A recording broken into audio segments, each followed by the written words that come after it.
طول ما انت بتسوق مفيش في دماغك الا حاجه واحده: العميل بتاعك، زبونك اللي هيدفع. هو ده اللي انت بتفكر فيه، وعلشان تفكر فيه صح لازم تعرفه كويس جدا، تحفظه. لو تقدر تعرف بياكل ايه، بيشرب ايه، بيلبس ايه، بيحب ايه، بيشجع مين، ما بيشجعش مين، بيتفرج على ايه بالليل، تبقى قدرت تبيع له. وفي حاجة مهمة لازم نفهمها، ان في فرق بين في مصطلحين مهمين: بي تو بي وبي تو سي. بي تو بي يعني بزنس تو بزنس، يعني انا ببيع بلاستيك لمصنع بيصنع اقلام. بي تو سي هو مصنع الاقلام اللي بيبيع القلم للمستهلك. لما بي تو بي بزنس تو بزنس يبقى انا زبوني مين؟ انا زبوني صاحب مصنع الاقلام. يبقى هو ده اللي انا لازم اعرفه وافهمه، واعرف بيحب ايه وبيكره ايه وبيشتري بكام وبيشتري امتى، فلوسه بتبقى حاضره امتى، شيكاته بتطلع على انهي يعني كل حاجه عنه اعرفها.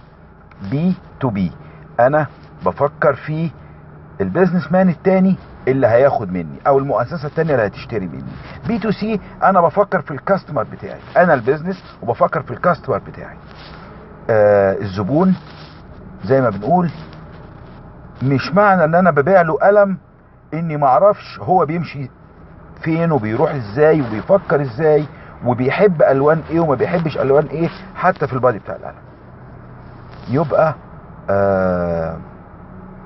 رقم 0 في التسويق، مش رقم 1، انك تحفظ تفاصيل حياة الزبون بتاعك وتحبه عشان تقدر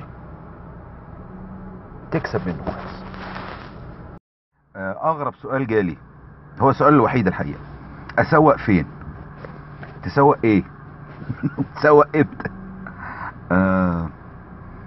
تسوق فين؟ هقولك ببساطة: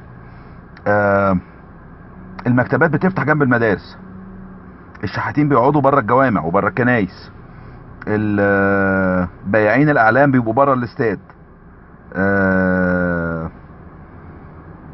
بياعين اطارات السيارات والبطاريات يعني الحاجات الطارئة بيبقوا على الطرق السريعة، محطات البنزين بتبقى على الطرق السريعة. فهمت تسوق فين؟ مطرح ما يكون زبونك انت بتسوق، مكان وجوده سلعتك موجودة.